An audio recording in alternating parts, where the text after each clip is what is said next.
Hi friends, வணக்கம் உறவுகளே, சொந்தங்களே, பந்தங்களே. நாளைக்கு ஆடி கிருத்திகைங்க. ஆடி கிருத்திகை இந்த பக்கம் ரொம்ப விசேஷம். இந்த பக்கம்னா திருத்தணி. நாங்கள் திருவள்ளூர் மாவட்டம். திருத்தணியில் ரொம்ப விசேஷமாக இருக்கும். திருத்தணி கோயில் எல்லாருக்குமே தெரியும். சூரரை வதம் பண்ணிவிட்டு கையோட நம்ம தேவயானியையும் கல்யாணம் பண்ணிக்கிட்டு இருந்தாலும் அவர் வள்ளிக்கு ஒரு வாக்கு கொடுத்தாரு. முன் ஜென்மத்தில் 2 பேர் அக்கா தங்கச்சியும், வள்ளியும் தேவயானி அக்கா தங்கச்சியாக பிறந்தாங்க. அவங்க 2 பேருக்கும் வாக்கு கொடுத்ததுனால சரி வள்ளி இங்கே பிறந்திருக்காங்க திருத்தணியில். ஸோ வள்ளியை கல்யாணம் பண்ணிக்கலான்னு நம்ம முருகர் கிளம்பி வந்துட்டார். அது இல்லாமல் அவருக்கு கோபம் வர இருந்தார் இல்லையா. திருத்தணிக்கு கோபம் தணியத்துக்காக இங்கே வந்தார். வருஷத்துக்கு 365 நாள்னு சொல்லுவாங்க. அதனால் இந்த கோயிலுக்கு 365 நாள் படிக்கட்டு இருக்குது. ஆடி மாதம் வர கிருத்திகை விசேஷம். அதேமாதிரி தை மாதம் கிருத்திகை வரையும் விசேஷம். எல்லா நாளும் விசேஷமாக இருக்கும். மாதம் மாதம் பால் குடம் எடுப்பாங்க. யாராச்சும் புக் பண்ணணுன்னா முன்னாடியே நீங்கள் ஒரு 2 மாதத்துக்கு முன்னாடியே புக் பண்ணிக்கணும். ஏன்னா மாதம் மாதம் பால் குடம் எடுப்பாங்க.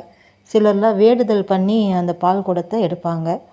கண்டிப்பாக அது நல்லா நிறைவேறியிருக்கு. நான் சிவனை தான் கும்பிடுவேன். சிவன் அம்மன் 2 பேரும் தான் நான் கும்பிடுவேன். முருகரை அவ்வளோ கும்பிட்டது இல்லை.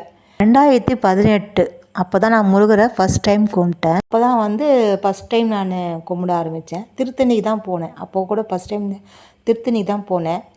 முருகரை ஃபஸ்ட் டைம் பார்த்து நான் எதுவும் அவ்வளோவா பெருசாக வேண்டிக்கல. அவ்வளோ சின்சியராக நான் எதுவும் வேண்டிக்கல. இன்னும் எங்கள் வீட்டுக்காருக்கு ரொம்ப பிடிக்கும். அவருக்கு முருகரை ரொம்ப பிடிக்கும். அதனால் அவருக்காக நான் அவர் கூட போனேன் திருத்தணிக்கு. செம்ம கூட்டங்க. நிறைய பேர் காவடி எடுத்துகிட்டு வருவாங்க திருத்தணிக்கு. அவ்வளோ கூட்டத்தில் நான் கிட்டத்தட்ட ஒரு 4 கிலோமீட்டர் இங்கே இறக்கி விட்டுருவாங்க பஸ்ஸு. அங்கே இறங்கி நான் அங்கேருந்து நான் நடந்தே தான் போகணும். படிக்கட்டு ஏறி போகணும். அது இல்லாமல் கூட்டம் வேறு. ஃபாஸ்ட்டாகவும் நடக்கவும் முடியாது, ஸ்லோவாக தான் நடக்கவும் முடியும்.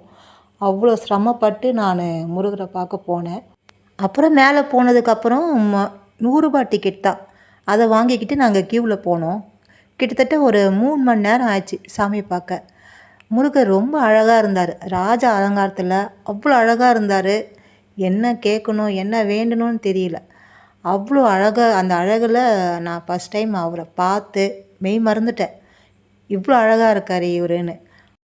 வெளியே நாங்கள் கற்பூரம் ஏற்றுற இடத்துல கற்பூரம்லாம் ஏற்றி நல்லா சாமியை கும்பிட்டுட்டு முருகர்கிட்ட அவ்வளோவா நான் மனசாரெல்லாம் வேண்டலை. பிடிச்சிருந்தது, பார்த்தேன், அவ்வளோதான். கோயிலுக்கு போனோமா வந்தோமான்னு இருந்தேன். அப்போ 2019 திரும்பவும் நாங்கள் ஆடி மாதம் கிருத்திகைக்கு போனோம். அதான் சொன்னேன் இல்லையா, எங்கள் வீட்டுக்காருக்கு தான் ரொம்ப பிடிக்கும். அவர் தான் கூட்டிகிட்டு போனார். அவருக்காக போனேன்.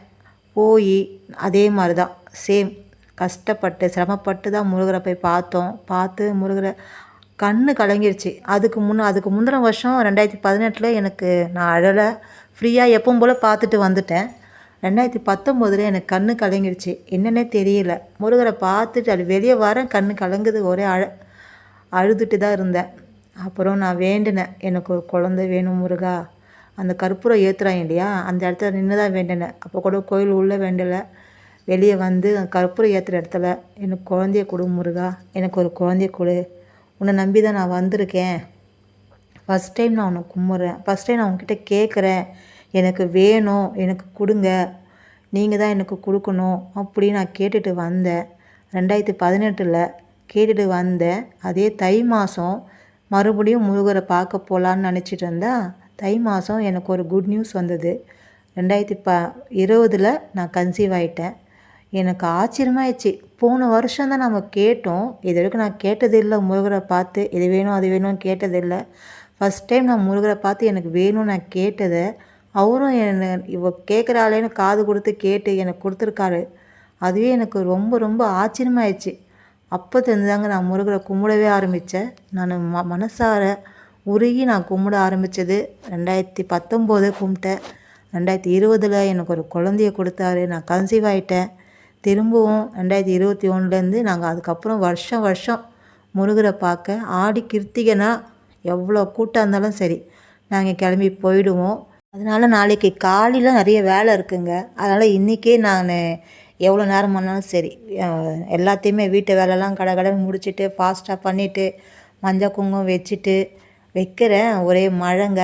ஒரே மழை காற்று இருட்டு ஆயிடுச்சு. அந்த அளவுக்கு மழை பெஞ்சது. அதாவது மூடிக்கிட்டு தான் இருந்தது தவிர லைட்டாக தான் தூரிச்சு. ரொம்பலாம் மழை வரலை. இருந்தாலும் ரொம்ப இதுவாக இருந்தது. மஞ்சள் குங்குமம்லாம் வச்சு சாமி கும்பிட்டுட்டு இன்றைக்கே செஞ்சிடலாம் எல்லாத்தையும். ஏன்னா நாளைக்கு நான் காலையில் சீக்கிரமாக எழுந்து சீக்கிரமாக பண்ணி எவ்வளோ தான் பண்ணாலும் லேட்டாக தான் ஆகுது. இப்படி 1 மணி ஆகிடும். நாங்கள் முருகருக்கு பிரசாதம் செஞ்சுட்டு இலை போட்டு சாப்பாடு வச்சுட்டு தேங்காயெல்லாம் உடைச்சிட்டு சாமி கும்பிட்டுட்டு எல்லாம் டைம் ஆகிடும். அதனால் நாங்கள் இன்றைக்கி நைட்டே எல்லாமே பண்ணிடலாம் அப்படின்னு முடிச்சிட்டோம். இது வரைக்கும் எங்கள் வீடியோவை பார்த்தீங்க. ரொம்ப ரொம்ப ரொம்ப நன்றி. உங்களுக்கு ரொம்ப நன்றி. இங்கே பாருங்கள், நான் என் பையன் எப்படி டிஸ்டர்ப் பண்ணுறான். அம்மா நானும் இங்கே பூசுகிறேம்மா அப்படின்னு சொல்கிறான். அதே பூசுப்பா அப்படின்னு அவன் மஞ்சள் எடுத்து தடவுறாரு. அப்புறம் பூசி விடுறாரு. அவர் பண்ண அற்புதம் உங்கள் எதிர்க்கவே இருக்குது. உங்கள் கண் எதிர்க்கவே சாட்சியாக இருக்குது. எனக்கு பண்ண மாதிரியே உங்களுக்கும் அற்புதம் பண்ணுவார். பல அற்புதம் பண்ணுவார். கண்டிப்பாக நம்பிக்கையோடு நீங்கள் சாமியை கும்பிடுங்க, முருகரை கும்பிடுங்க. ஏன் முருகர் இல்லை, நம்ம முருகரை கும்பிடுங்க. கண்டிப்பாக உங்களுக்கும் தருவார். நீங்கள் என்ன கேட்டாலும் சரி, அது எவ்வளோ பெரிய விஷயமா இருந்தாலும் சரி, அவர் கண்டிப்பாக கொடுப்பாரு. நான் நம்புகிறேன். நீங்களும் நம்பிக்கையாக கேளுங்க, உங்களுக்கும் கொடுப்பாரு. எனக்கு இது மட்டும் இல்லை, அவர் நிறைய கொடுத்துருக்காரு. அது சொல்லணுன்னா இந்த ஒரு வீடியோ பத்தவே பத்தாது. அடுத்தடுத்து வர வீடியோவில் நான் என்னை பற்றி எல்லாமே சொல்கிறேன்.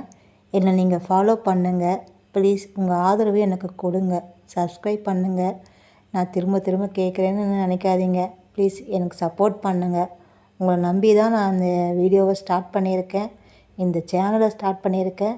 என் பையன் பேர் ரித்விக். அவனை எல்லாரும் ஆசீர்வாதம் பண்ணுங்கள். நல்லா இருக்கணும்னு நீங்களும் வேண்டிக்கோங்க. எனக்கு அரோகரா. ஏன் திருத்தணி சுப்பிரமணியனுக்கு அரோகரா அரோகரா.